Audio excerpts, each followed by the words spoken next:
Maayong gabi sa tanan diha. For today video, ang inyong Jolly Vibes nag-prepare og mga sanina og mga uban pang angay dalon ug kay tungod sa linog nga nahitabo dito sa Davao Oriental nga 7.6 magnitude ug naapil pud diri sa Surigao ug kinahanglan gyud nga mangandam ta kay duol ra bata sa dagat, so mas maayo nga safety gyud nato atong kaugalingon ug atong pamilya.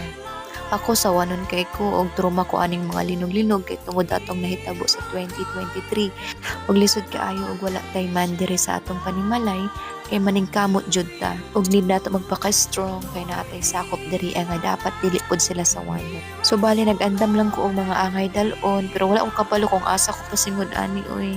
Pero nag-tsunami alert naman ta diri need gyud daw nato magpakwit. Nag-ulan-ulan ra bagyod sa gawas oy. Basta mag-ampo ra ta permi o be safe everyone.